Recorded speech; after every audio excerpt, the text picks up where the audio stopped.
this episode, there will be news injections, peep shows, riots, and of course, indie games, and maybe even more of this. Indie Game Riot, with Patreon supporters like Suzanne J, Richard K, and starring Keen Hot and Juicy Maverick. Get in on the action by visiting patreon.com/Indie Game Riot. Indie Game Riot, coming to a computer screen near you. This week we take a direct flight to Tokyo to choke the oxygen out of you. All this murder is making this a growing adventure. This and more on episode 127 of Indie Game Riot.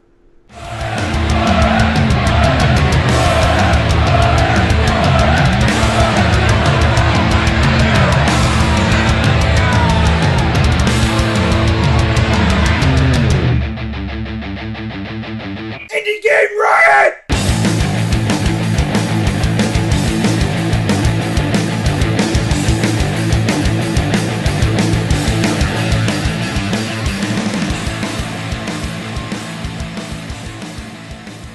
Hey everybody, this is Josh, and we're here with Indie Game Riot, episode 127. I am joined by my temporary hosts, Tim Donnelly, who's here today.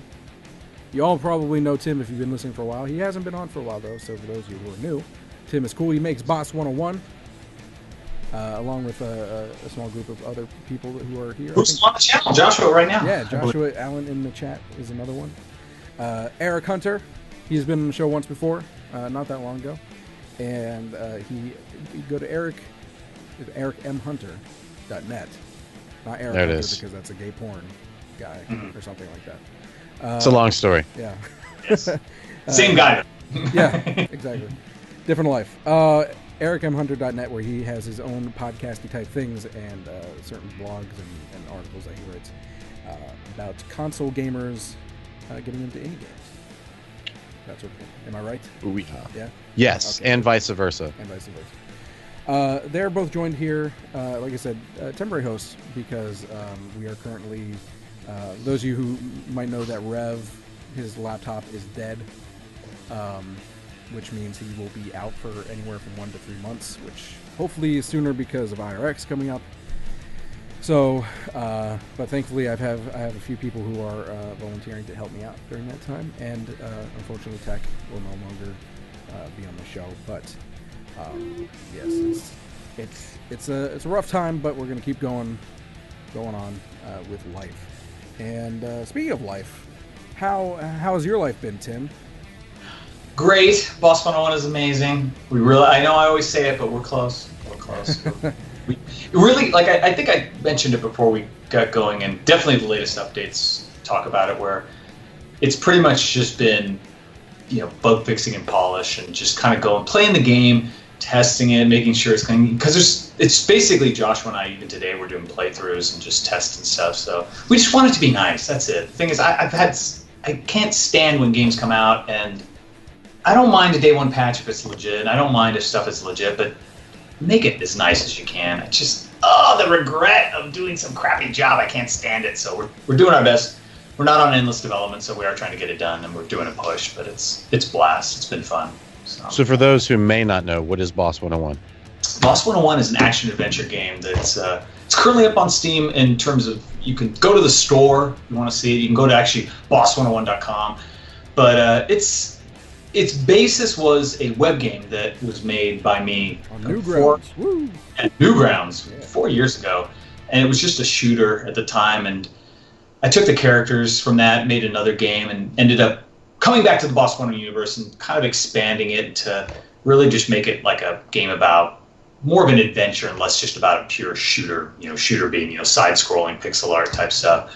And if you go and look it up, you can see it's just, example, instead of just having a shooter, you got like tons of power-ups, got crazy hatch to wear, you got pets, we got an arcade room you can play different arcade games in, we've got all sorts of like little quests and adventures you can go on, we've got like, we do have the classic arcade modes. You can play like kind of an arcade version of the game if you want.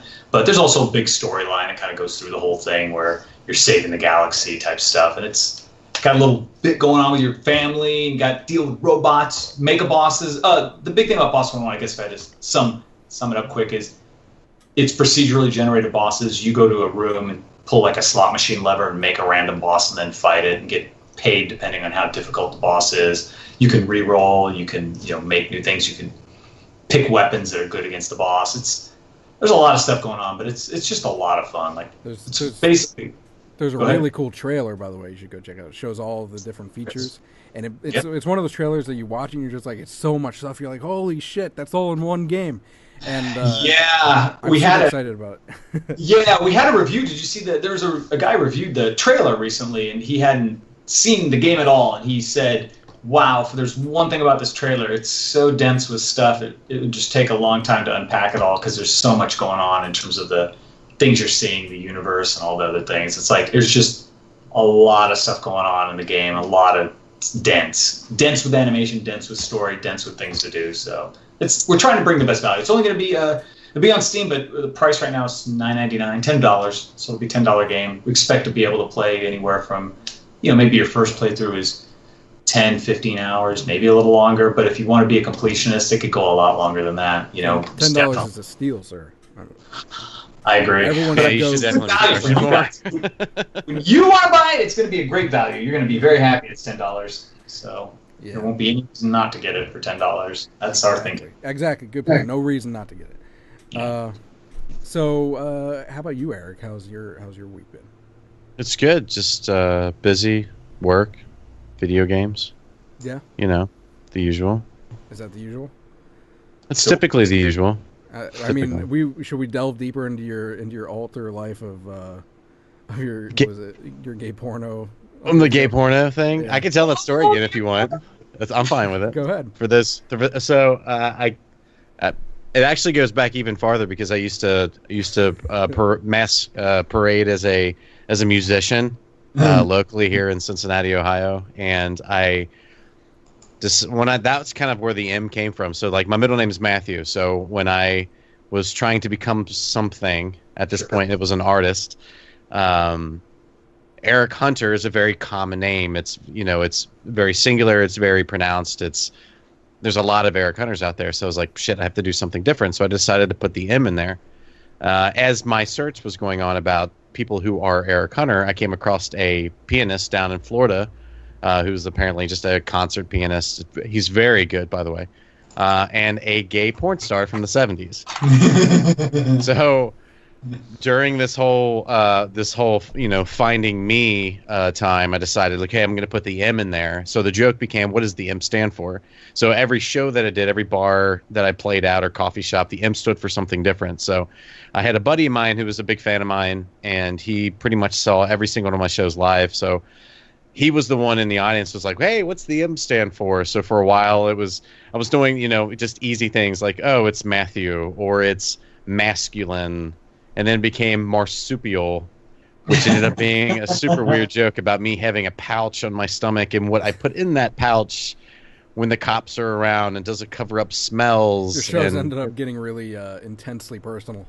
Yes, it was a very burying of the soul. So when I kind of pivoted to go what I feel like I'm better at, which is video games, it just made sense to stick with the M, to kind of distance myself from the gay porn. Not that I have anything against gay porn. It's just I'm not the audience for something like that. Sure. I think my wife would agree with that, who is female. Hey, man. I mean, so let's clear up everything right now. Just putting it all on the table. Just going to put it all on the table. Hey, if Rev has anything to say about it, that doesn't mean anything. I'm just saying. There you go. See? We're all fluid creatures. Yeah, exactly. Well, myself, I have been. It's been, like I said, I mentioned it's been rough for IGR in general recently, and I first thing I wanted to do is thank Eric for one, as well as all of our Patreon supporters and everyone else who offered to help out in various ways when we were worried about the site going down. And the site did go down for about a day, which is significantly shorter amount of time than I expected it to be down for, and that's thanks to all of you who helped out. It's really encouraging to know that people want IGR to, they care that IGR is up. I've had during that time people came up to me and just said, "Hey man, it's important that you guys are up because what you're doing is important." It makes me really happy to know that no matter how big or small that the audience is for Indie Game Riot, that people do care and enjoy what we do. So a big thank you for that. Outside of that, I've been working on more content to put on the website. I started one this week called Crowd Control, which is for obviously crowdfunded games or things that are currently in crowdfunding. I felt like it was a good way to separate it from, just calling it a review of a game, because you can't really review a Kickstarter unless there's a demo, and it's not really fair to a lot of, the audience, because Kickstarter and things like that are so, I don't want to say volatile, but like they're just, a lot of times they don't get finished, they're not what you expect. That sort of stuff. So to say, hey, go out and do that. So the articles are more informational and just to shed a spotlight on them, so that way you can go check it out yourself and Sure. Make your own decision on that. Some other things I want to come up with, and this is for anyone, Tim, Eric, and anyone listening, to help out with if you want to, is I have some other ideas that I got to pull the thing back up so I can remember what I was doing. This was it, I think. Yes. Go ahead and pull it up, man. So, other than crowd control, I was going to do like press tips, which I actually already have an article out about that. I just didn't continue it, but I want to. And more interviews, weekly roundups, type of thing. Things I need help with is like names. So I mentioned to Tim before the show is that I personally Eric. started. What? I'm Eric. Yeah, so I know. you have a problem with names. Tim. Yeah. You're Josh. Yep. Okay, we're good. I'm glad we're all on the same page. Is that I started learning C# for Unity. So I kind of wanted to do this like almost like a dev blog, but more of a kind of like a journal style, where I Sharp in code. yeah, I'm writing Yep. like it's like June 14th, 2017. This is what happened to me while I was learning, and kind of go into more like how I was like on a personal way of or personal writing of me going into that as a completely new person into programming. I need a name for that, something more witty. Like my first stupid thought was like Tales from a Noob Dev or something like that, but I didn't like it. So TAILS? TIAL Tales. Yeah, like from Sonic. Oh, So let me ask you a question. Yeah. Because this is always a question I like to ask. Just anybody basically. So you said you started with C#. Is this your very first programming language? Like you've never tasted anything else before? HTML. That's about as far as it goes. I learned back in high school some basic HTML for like websites.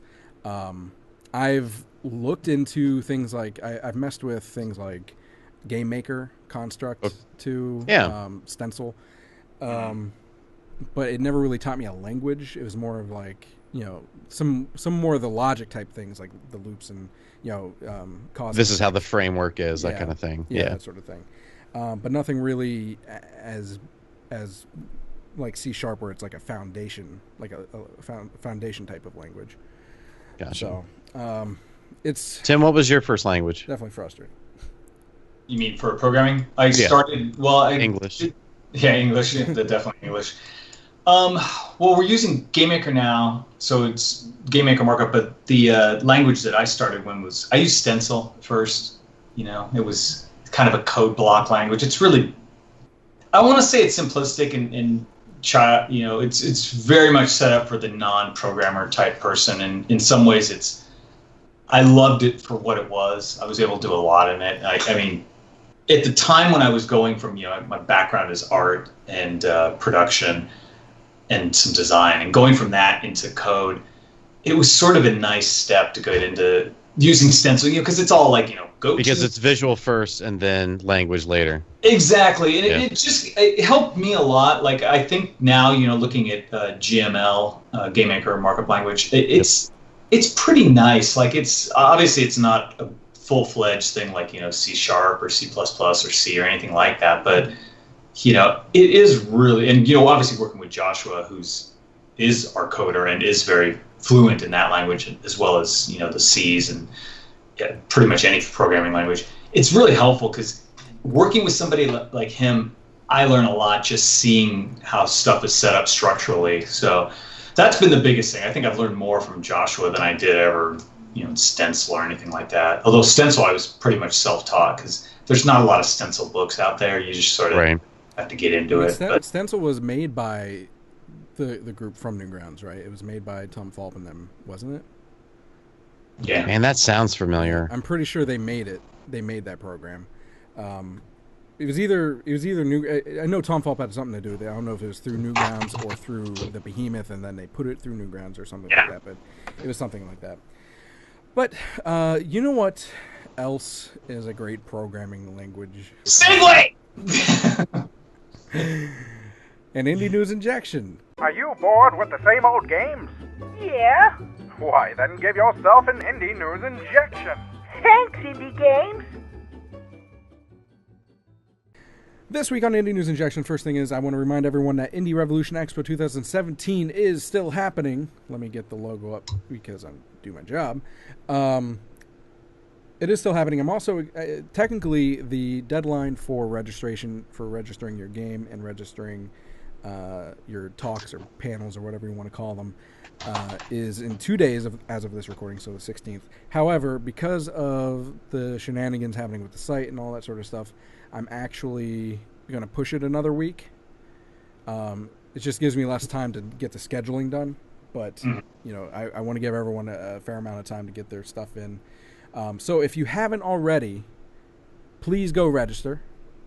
Tim can register. You haven't registered yet. No. He's been in the past two Indie Revolution Expos, and was most revolutionary game at the first Expo. So everyone applaud. Yay. Oh, really? Very cool. And Eric will be doing a talk during the Expo as well. That's right. About consoles and indie games and such. So, just a reminder to do that. The other thing that I will be reminding you is that Edmund McMillen, creator of Super Meat Boy, Binding of Isaac, such and such, has finally announced the newest game that he's working on, along with the other 3 games that he's been working on. And that is called The Life, isn't it? Yeah, That's The End the Life. Is Nigh. The End is Nigh is his new game. First of all, you guys were making jokes before the segment started. Maybe. About the game called... Loosely could be categorized as humor, but go on. Calling it Super Meat Boy 0.5 or something. And I gotta say, it reminds me more of Time for Cuck. I'm just saying. Instead of Super Meat Boy. Time for Cuck. It was a free game that he put out on Newgrounds and various places like that.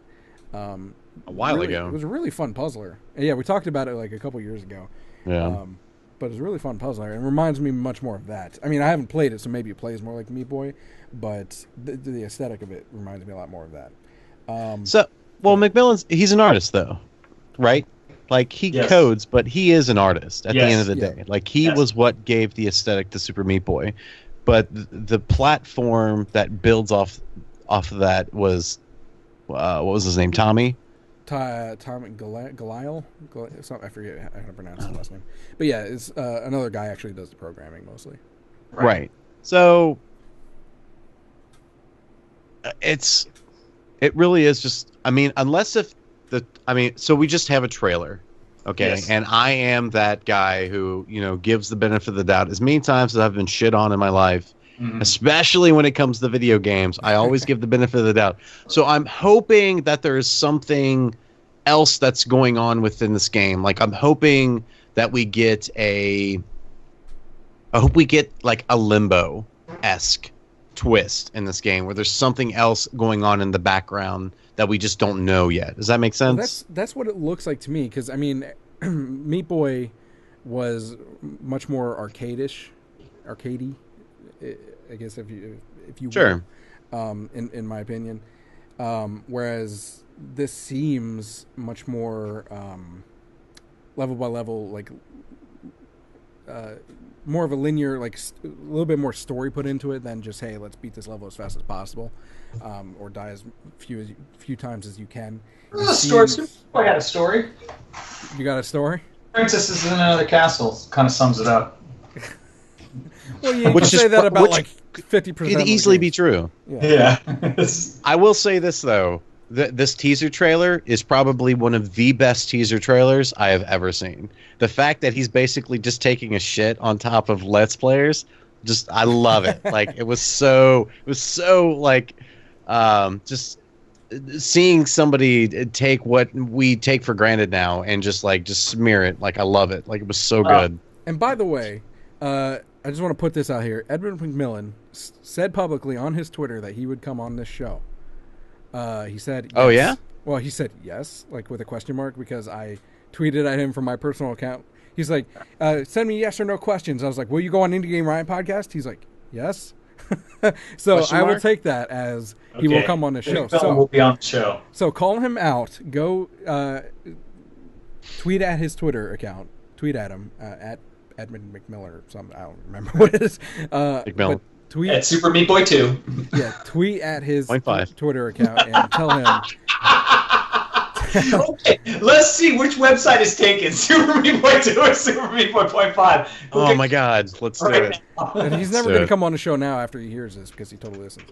Well, no, he should come on more because the proof is wrong. Yeah. He has nothing to lose. Tweet at him and call him out. Tell him to come on the show because he said he would. Josh, are you drinking tea out of a 1,000-year-old cup?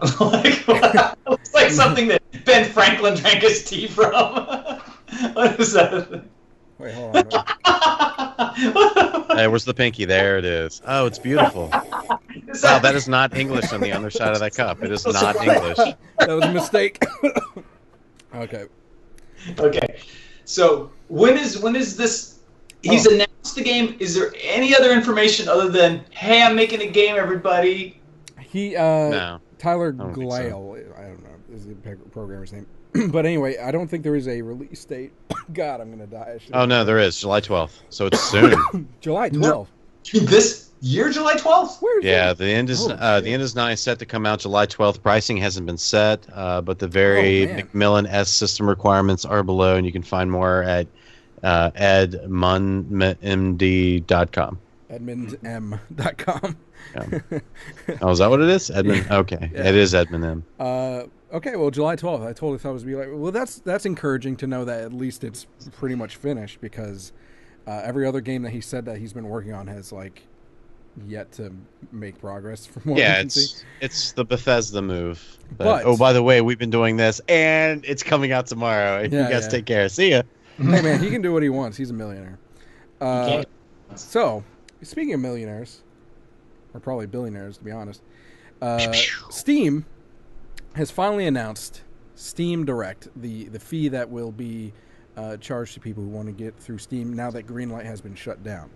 Right. Steam has decided on the lowest end of the spectrum of $100, which is fantastic because that was the same price as the Greenlight fee. Yeah. So it works out all around, and I'm glad that they've understood what game developers have been saying and people who are fans of indie games who have gone through that have been saying, and just saying, hey, don't lock people out because they're broke. You know what I mean? You can't give fucking, what was it, $5,000 was the max? That was one of the prices, I think. That was insane. You know, you weren't going to get anyone going through that. And I get it because the whole idea, for those you don't know, the whole idea of it is to keep from shovelware getting in and all that crap that you had to wade through to get through Steam Greenlight, where they were basically essentially buying votes to get them through Greenlight. This way, I guess it's a little bit easier because they're, I don't know. To be honest, I don't see a difference with the $100, but I don't want to complain. So, if I understand it, maybe you can correct me where I'm wrong. They introduced this new system because they felt Greenlight was, maybe a little more unfiltered, a little more uncensored. They go, we're going to introduce a new system. We need to really like start culling out these fools that are just going to get their crappy games on here. Well, so what we're going to do is remove the whole voting process and just leave the fee, so that you not only don't have to listen to anybody voting for your game anymore. You can just come straight onto Steam for $100. Well, from the idea of it too, I think it's less to do with the fee, which I mean the fee is like an initial gate. Right. But I think is there any further gates? I guess is the question. They're working with like the whole curator system, and basically they're if crap games, shovelware and stuff gets through, the system is set up so that it will just completely bury it. That way games that are getting through that are quality, that people want to play, are getting a lot more attention.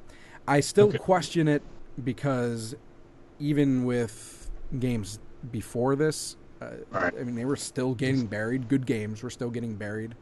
You know, they get like an hour time on the new releases part of Steam, and then all of a sudden just disappear. Which sucks. So I still have yet to see how this works.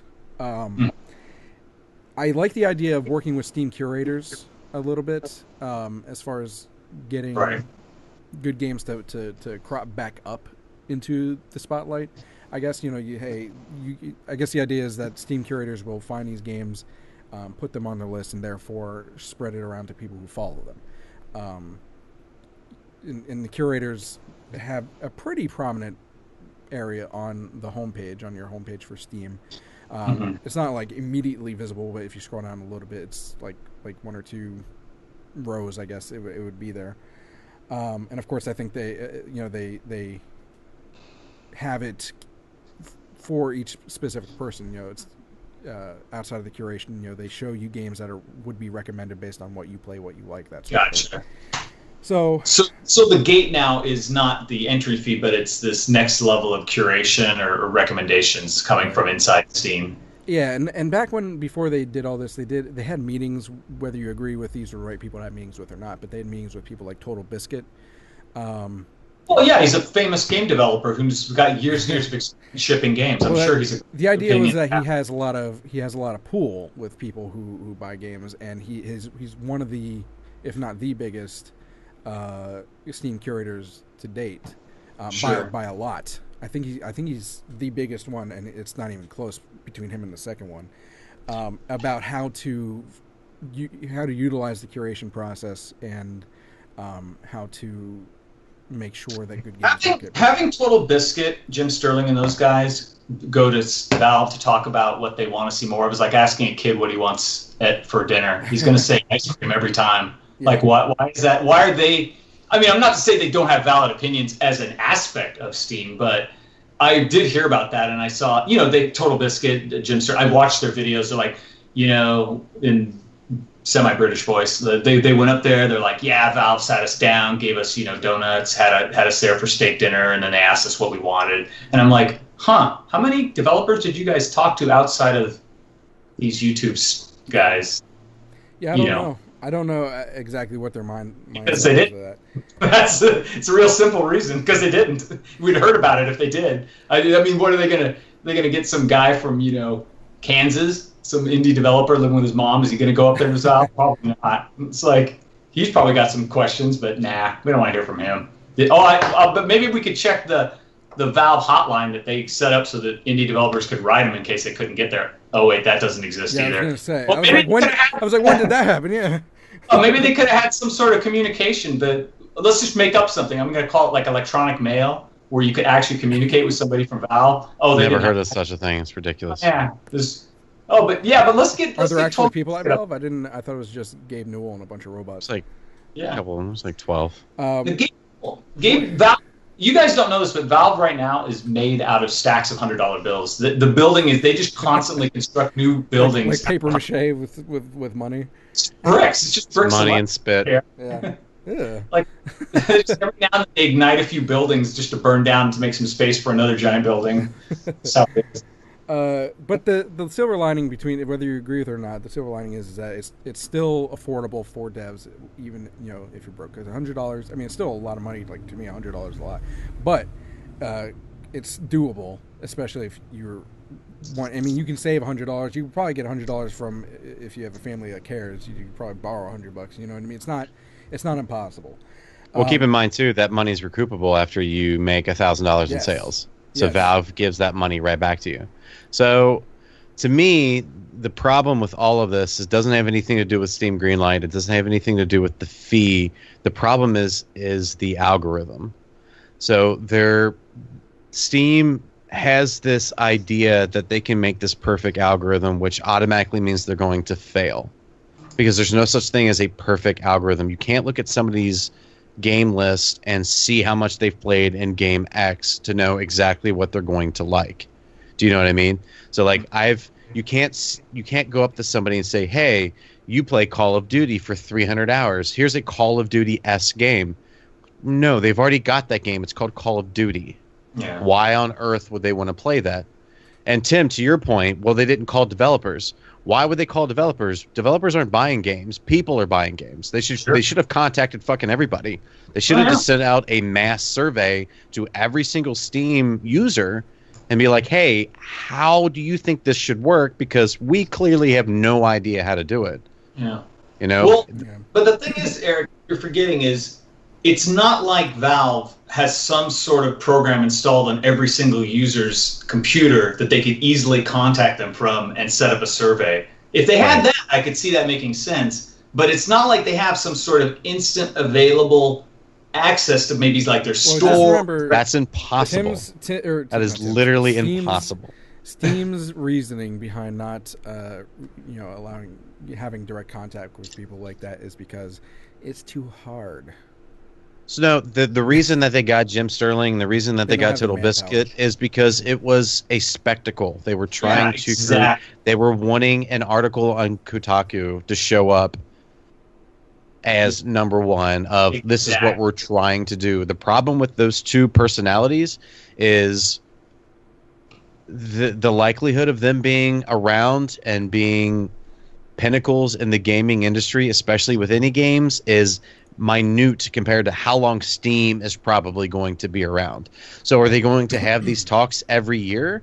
Are they going to find these curators every year, whoever the big name is, to say, what should we do with our service? I just want to point out that, I mean, we're not like Total Biscuit where we have like 100,000 whatever the hell followers for curators. We're not? No. But Eric's thing just goes off, his feed goes off. Well, look at it this way. We're almost to 500 followers, which makes us, on the curator page, which makes us, out of like 15,000 pages of curators, we're on like the 30th page. So when you put it into that perspective, we're actually kind of up there. I know. You're up there. Yeah. So, hey, our curator page could hold a little bit of power. And we'll take John Bain down. We'll break his kneecaps momentarily. and take him down, and gain the throne for ourselves. Speaking of things, Little Nightmares. Oh, jeez! What a segue for this one! Like, come on, man. Hey, I lost it. I was gonna say something about them being a big game, but it just didn't come out right. Anyway, Little Nightmares, whether you think they're indie or not, they're on the show and therefore are currently indie. They are coming out with a DLC. It's a 3-part DLC called Secrets of the Maw, which is like I'm pretty sure it's a prequel to Little Nightmares, which explains more about the environment and where 6 came from and that sort of stuff, which is great if you've played Little Nightmares, and you probably have a lot of questions about what the fuck was going on. Basically, you play this little kid called 6, and by little I mean really little. Like, well, you don't really know if you're little or if everything else is just huge. But basically, you're dude! Spoiler alert! Yeah, like, come on. Well, it's not that big of a spoiler. I'm not gonna. The spoiler. There is a twist ending. I'm not gonna spoil that. But you play through. There's these. Spoil that. There's these really ugly things. There's these really ugly people on board that you have to run from. It's kind of like mostly a platform, a little bit like simple puzzles, but and it's a lot about atmosphere as well. Man, I'm on their website, Little Nightmares, and that thing is like a fucking $300,000 website. That is website's well. It's funny though, is that website's shit. I hate navigating that website. Yeah, navigation's terrible, but that is not like a hey, I just got WordPress and HostGator. That is like some dude sat down. It's like that's a serious site. I mean, it's very arty-farty and very nice. It's very nice. It's pretty over the top. Like, well, it fits the motif of the game. Yeah, it fits the motif of an indie developer sucking on ramen too. Oh wait, it doesn't. Well, look at it this way. They, like I said, yeah. Tell me we've how had you this really discussion. We've had this discussion. I know, In my opinion, if you start off indie and gain a publisher, you're not indie. But go on. You're actually a game developer. However, if you're something like Life is Strange or Valiant Hearts or something like that, and you are, quote, indie, winning indie awards, even though you have broken off of a AAA studio like Ubisoft or Square Enix, and they just said, hey, we're giving you guys some money and a new name, so you're still part of the company, but you're not part of the company, but you're still part of the company. We'll make an indie thing so we can make some awards that make us look artsy. Sure. You're not indie. Yeah, correct. I agree with you. I totally agree with you. Yeah, here's the deal. Simple question. Do you have a producer from an external publisher? Yes, no. If yes, you're not indie. Those guys definitely do. Namco Bandai guy comes to their place or calls them on the phone probably once a week, and he asks how they're doing. That's a standard publishing deal. That means it's an external publisher dealing with a regular developer. It's a game development deal. It's not. You can say whatever. It's just I worked at Sony. It's exact deal. Look at it this way, like. The point of publishing, I mean, they might give you some financial assistance, or they might give you connections for like distribution or something like that. So what about games like Stick It to the Man? I don't know if you know that game, but we talked about it a long time ago from Zoink. I would definitely call them indie. They had a publisher which was Ripstone, which I would consider an indie publisher. They've made some like nicer games, but nothing that's really I would consider AAA. They have been distributed in physical format to things like GameStop and Walmart. Sure. Would you still consider them not indie? So wait, you said they had a publisher or they didn't have a publisher? They still have a publisher. It was Ripstone. Well, that pretty much answers the question, doesn't it?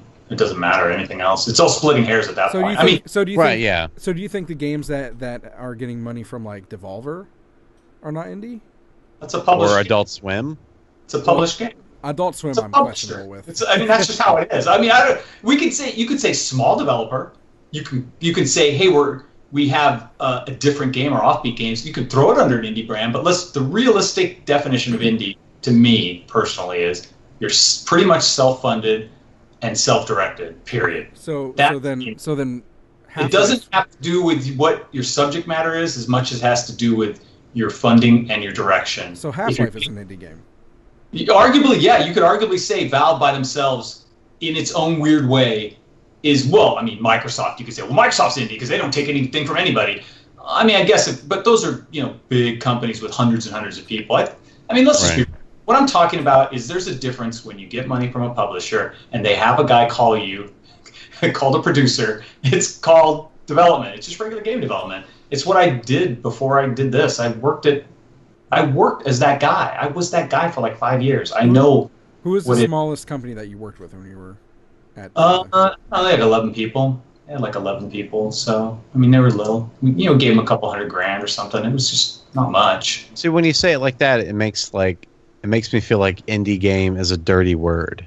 It's not a dirty word. It's a great word. It's misused. I think what happens is some people tend to, and again, my opinion, believe me, I consider myself, that's the best part because we're talking about your opinion. That's what I'm interested in. I'm knowledgeable on it, at least I think so. But my opinion is that a lot of people say, "Hey, I left Sony or I left blankety blank, and then I came to work at I've got my own little company now, but Sony still pays for it, but we're indie."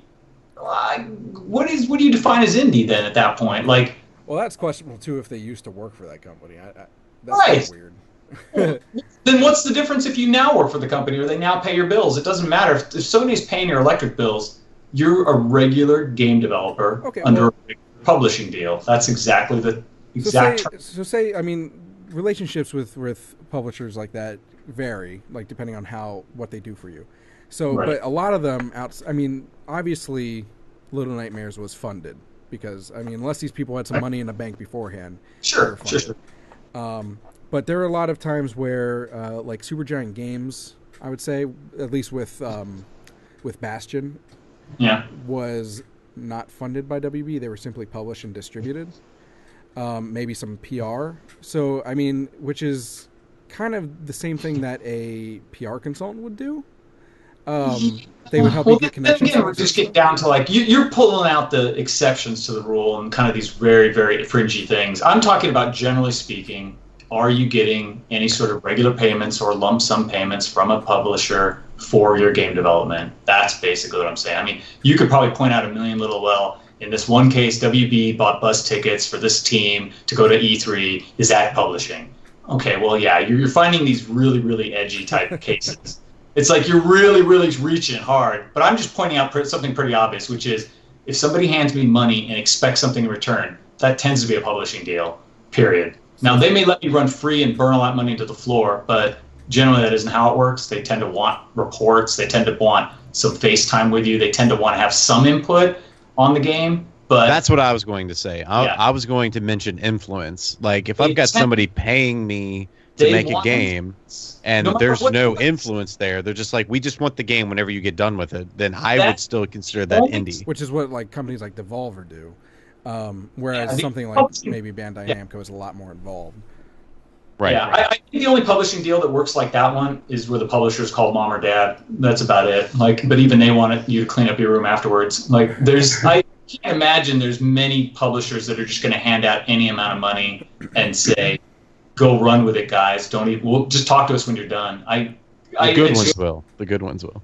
Yeah, maybe. And I don't know of many deals like that happening. I know a lot of people talk about it when they give an interview. They're always like, "We worked with, this Croatian developer, and they were the best. They let us do whatever we want." And right. Like, okay, cool, sure. Can you name them? It's unpronounceable in English. It's like, oh, okay, yeah, that exists then. I mean, that's for me, that story, the only one I can think of is David Jaffe, when Sony came to him and said, "Hey, you guys killed for Twisted Metal. Here's X amount of millions of dollars.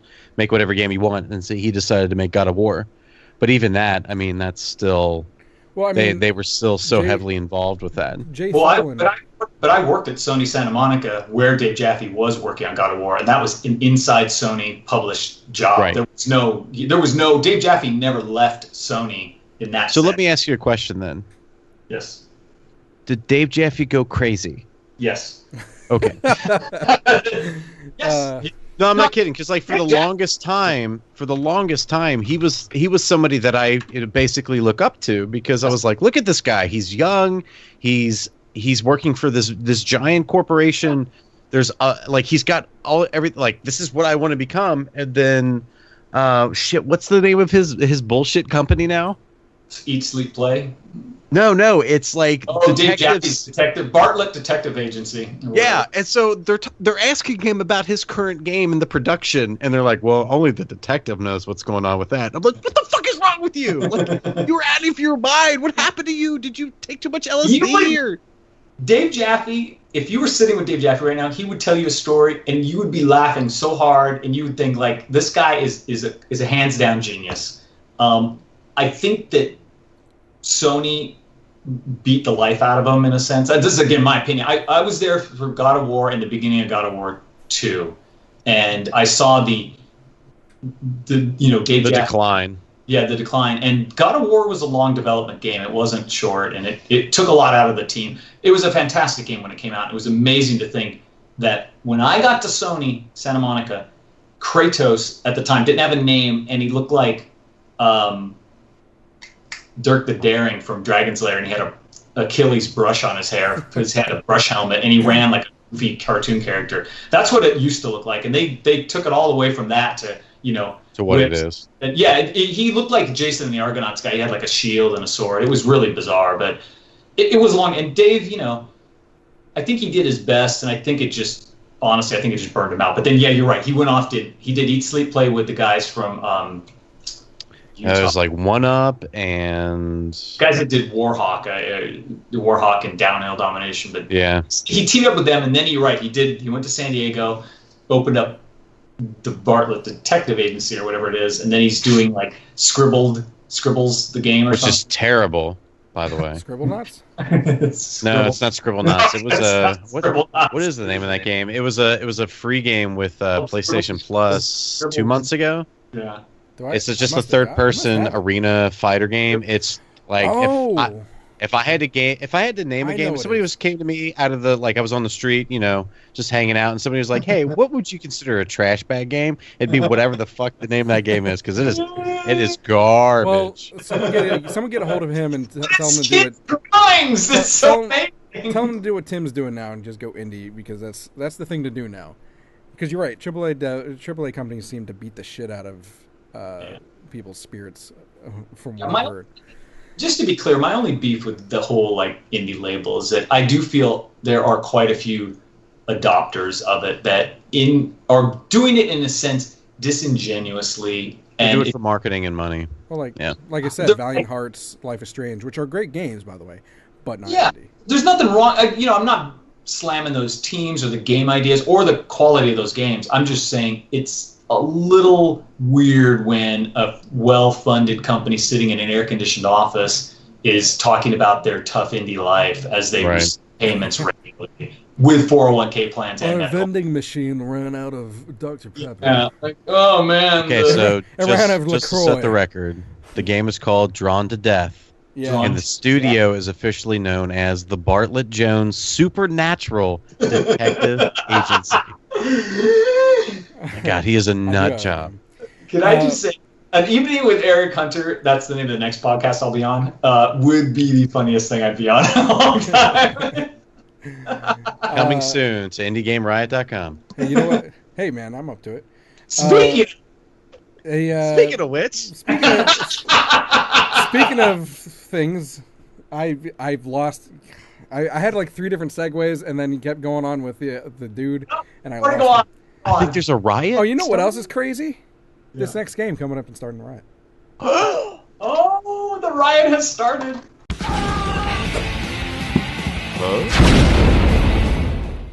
This week on Starting the Riot, we are talking about a fantastic, beautiful, colorful run and gun, as Eric would put it, game called Tokyo 42. Take it away, Eric. So Tokyo 42. Imagine a game so beautiful that you don't want to play, but yet it's a run and gun. So from my understanding with this game, you are a man/human person accused of a crime that you did not commit. And now the powers that be are after you, so your decision to fight back is with a gun. That you run. Well, what's that? I said that you run with. They're calling it a love child of Syndicate and GTA 1, which I've never played Syndicate, but I remember GTA 1. It does remind me a lot of that in a top-down kind of way with right. The kind of crazy-ass violence. Well, there's crowd control too. That's the other thing. Yeah. So like the second the shit hits the fan, like all of the NPCs in the arena or in the stage or whatever you want to call it, they all react. So there's this constant barrage of people running past you, and like you're trying not to kill civilians because you have like the enemies that you're trying to kill, and it's just mass fucking chaos. And it looks awesome. You mentioned it like stages. It's actually, it's like separate building rooftop type things, but it's an open world, so you can go wherever you want and do things in different orders and things like that. There's multiple ways to progress. So it's not like, you clear a stage and move on. It's storyline progression with a lot of run and gun and platforming kind of things. There are some complaints that I've seen in a lot of reviews and things like that with the camera angle being top-down isometric and that sort of stuff. It's really pulled back. Yeah, it's like really far away, it's a very bird's eye view. And there's like this rotate function where I can see it kind of getting confused, especially during more fast-paced action sequences. I just saw in the gameplay like the guy jumped off the edge because he couldn't see the gap between, it's hard to judge distance that way. So I can see that being kind of a nuisance. But outside of that, I mean, I saw some It's things, super some complaints unique. about the color too. Yeah, it looks I don't awesome. have an issue.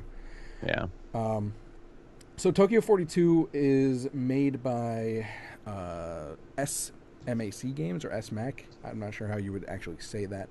The developer of this game, like the name of the guy escapes my mind, but I feel like he is known for some other weirdish kind of games, but I can't remember his name for the life of me. And I have sweat in my eye again, so excuse me for 1 second because I can't see anything. All right. The soundtrack for this game too is really driving, and it's the kind of soundtrack that I would listen to on my own time. It's kind of how I judge music in games. Is like, would I listen to this outside of the game? Because there's a lot of music where it's really good for the game. It's good soundtrack and it's good for like sucking you into the game and that sort of thing. But then there's music that is just not only does that, but is just fantastic in its own right. Like Bastion's one of those games that I would say that's about, definitely. Or SteamWorld Heist. What about The this music's game? kind of like electronic chill wave. Yeah, a little bit. It reminds me of maybe a little bit less psychotic, I guess, but it reminds me of Hotline Miami a bit. Yeah. And probably a little bit more modern too. But what about this game outside of the aesthetic of it is something that you were kind of pulled into? The fact that I'm going to have to play it with a mouse and keyboard, which is very upsetting to me as a console gamer. But yeah, there's no way I can play this game with a gamepad. Really? Because I feel like a gamepad might be easier. So you're going to have to slow down the action. That's the problem. Because with the mouse and keyboard, with the mouse, I can immediately go exactly where I want to go to aim and then shoot. But with a gamepad, you have to like. So you're saying it's too twitchy for like the slow analog stick? Correct. Yeah. Gotcha. Yeah. Because it looks like one of those games where it's like, oh, it's all hunky dory in the beginning stages, and you're like, oh, just take out this one guy, and then you could be 10 stages in, or levels or plot devices or however they measure it. And you're fighting a horde of 15. You're gonna have to slow down the gameplay, and I think that would kill the aesthetic of the game if you did that. I'm getting sucked into the gameplay on the screen. You sold me on your explanation. Gameplay. I was like, is this guy gonna get sniped from across the map? How's that gonna work in such a pulled back camera? A little city builder. I didn't realize it was a action game or had all this action. Oh, yeah.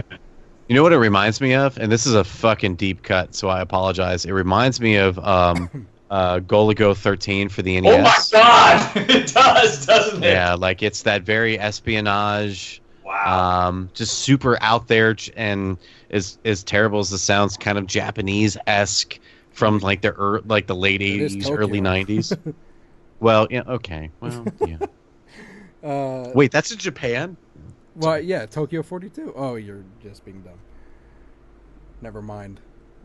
It's too hot. I mean, just from a trailer, I haven't played this game. This is definitely a recommend for me. I can already say that right now. There's some screenshots, by the way. I mean, you're talking about because you were mentioning like the really fast twitch and the crazy things flying everywhere. It's almost like a bullet hell in certain screenshots that I'm looking at. Yeah. Because there are like 100 bullets flying around on the one screenshot that I'm looking at on their website. Which is the beauty of a running gun, if you ask me, is the fact that it's always, the second you walk into a mission, it's always a suicide mission. It's like you've got a bandolier of grenades across your chest. If shit goes south, you're pulling it. Yep. And the important That's thing what I'm is, talking about. for these kinds of games where it looks like death is pretty easy, important thing is quick respawn. Respawns, yeah. Quick respawn, no like. Which is bullshit what was save good points. with Super Meat Boy. Oh, too bad we're not talking about that anymore. But you know what we will be talking about, Eric? Could it be the Peep Show? It is the Peep Show. Please give all your attention to Early Access.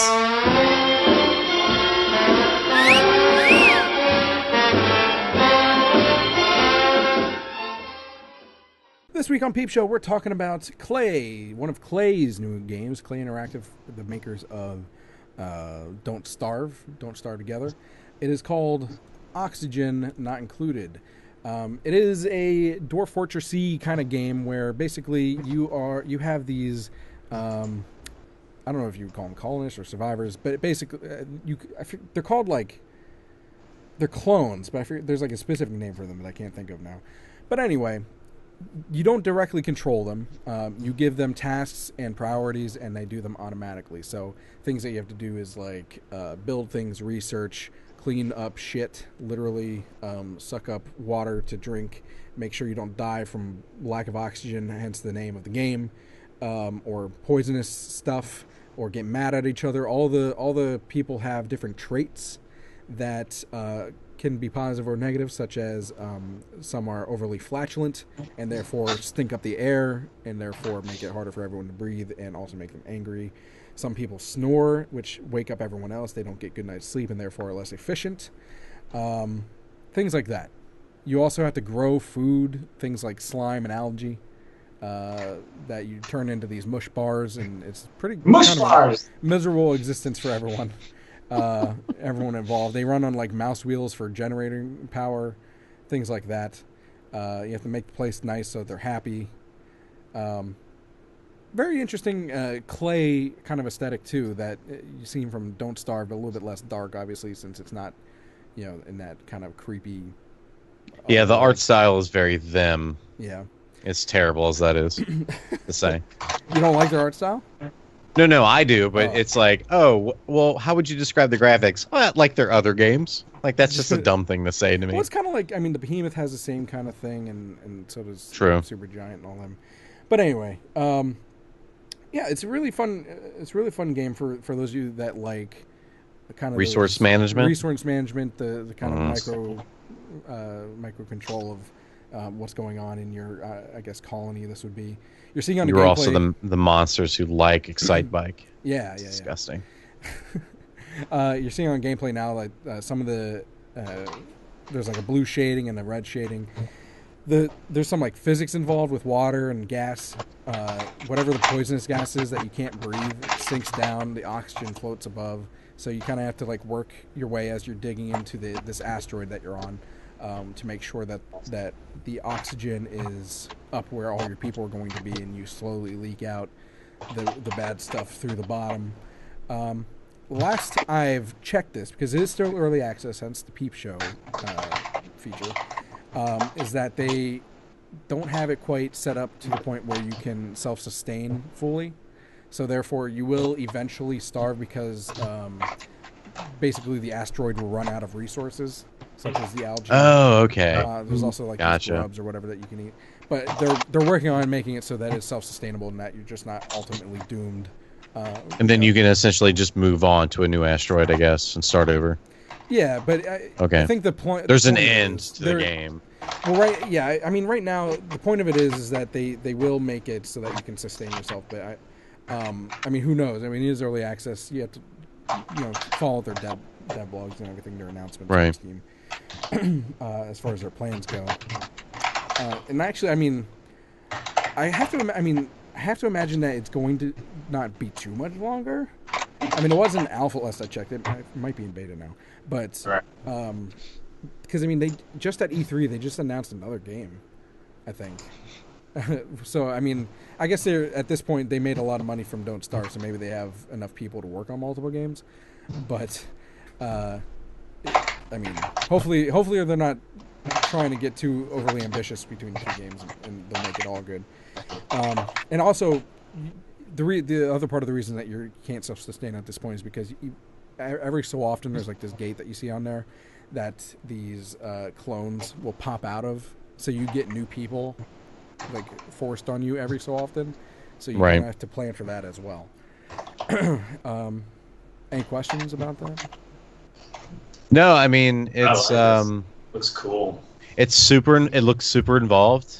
Are you not a fan it's not a game for me.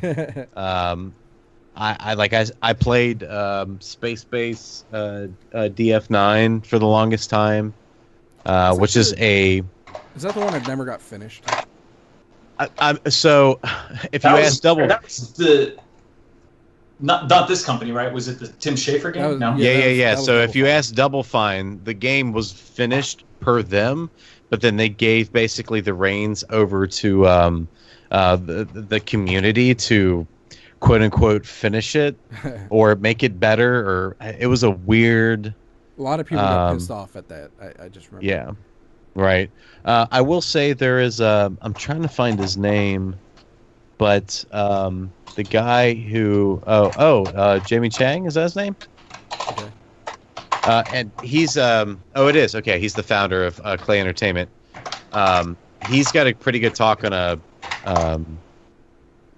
another podcast about Don't Starve and how you can, when you listen to the podcast, it's basically just this is my life as a indie game developer. You can hear him making this game in his head, or he's basically talking about this game, but by not talking about it, it's interesting to kind of put the pieces together.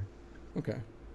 Also, just point out, I forgot to mention Tokyo 42. That it is $20 on Steam.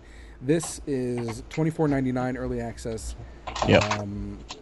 And it is only for Windows currently. I'm not sure if they're planning on making it for Mac and Linux as well. Let me see if there's any other. I was looking to see what version we're at right now. Yeah, I'm looking at that thing too. It looks. I see a bunch of hot fixes.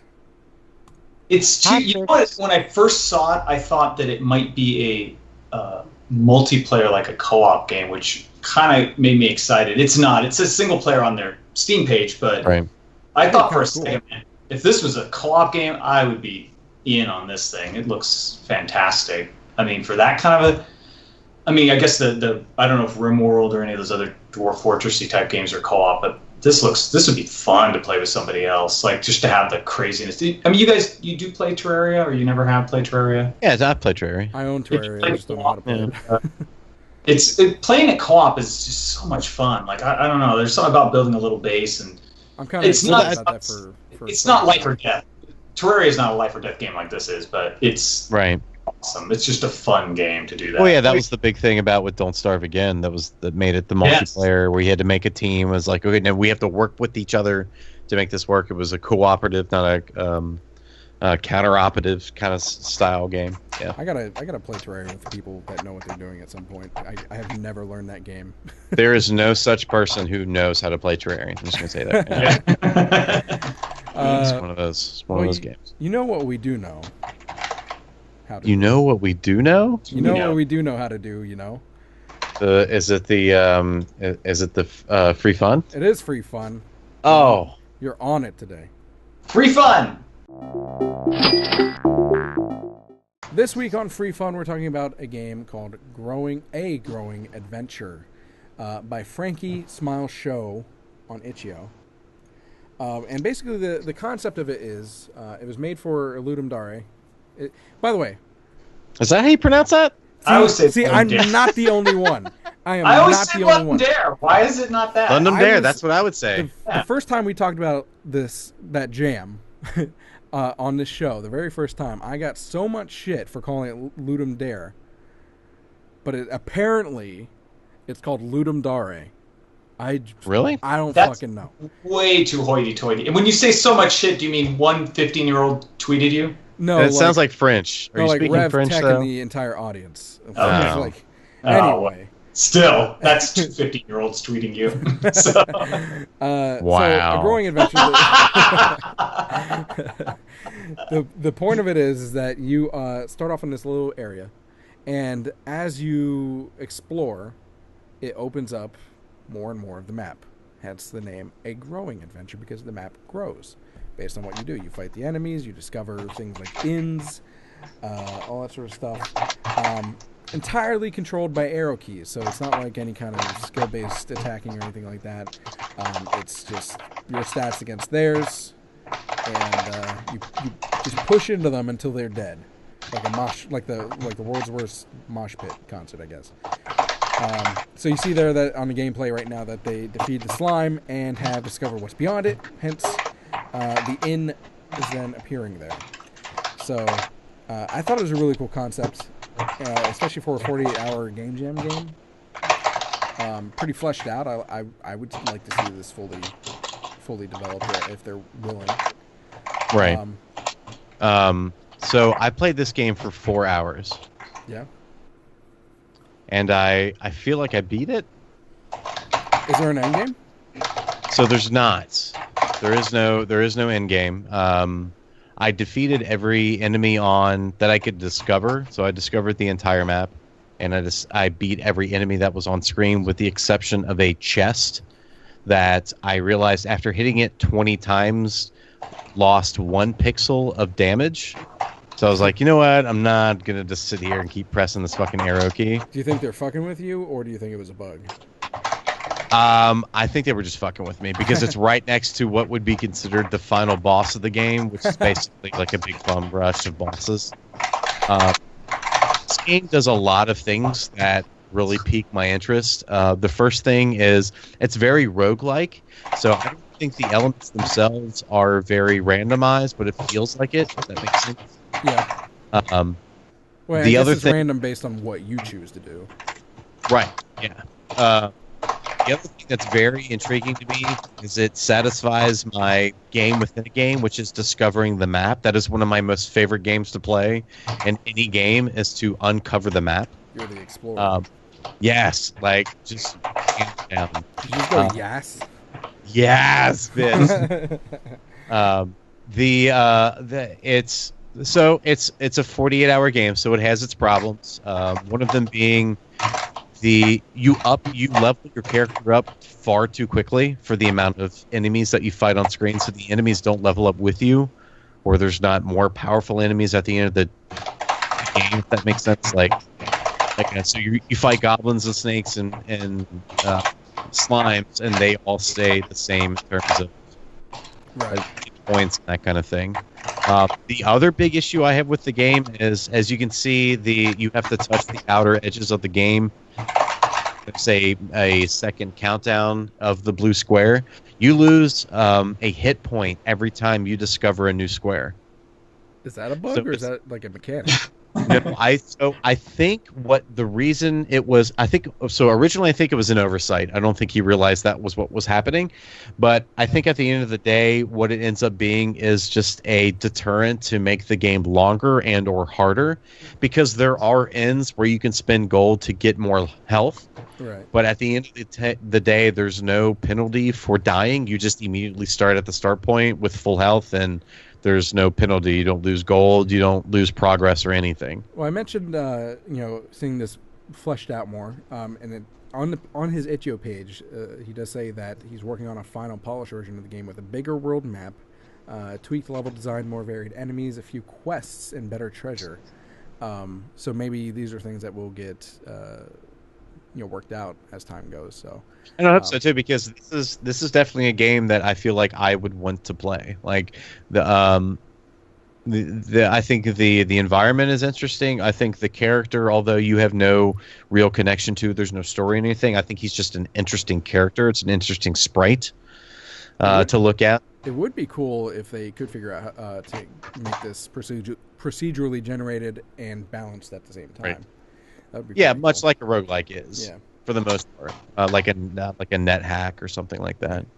The only other thing I was hoping for, because for this being a 48-hour game, the map is ginormous, but there's no way to like zoom out to see what your progress has been, which is kind of upsetting for somebody who's was based right, because I was basically trying to complete this game, and it just wasn't going to happen.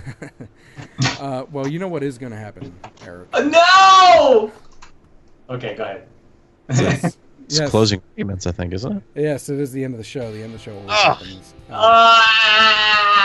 End of the show. Too.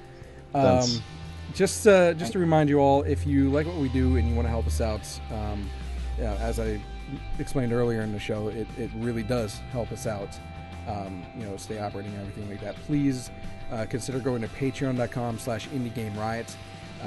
Anywhere from $1 up is always appreciated. I always suggest $5 because you're sacrificing one coffee a month to help us out that way. The cool logo I mentioned, or I don't know if I mentioned on the show, but the cool logo that you saw at the very beginning is the $25 tier, which I definitely suggest just because you get a new logo every month, and it's really cool.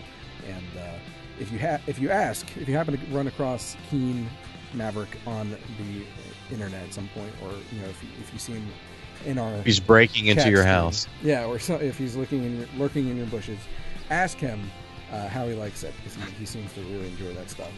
Anyway, you can also contact us with things that you want to see us feature and people to talk to, all that sort of stuff.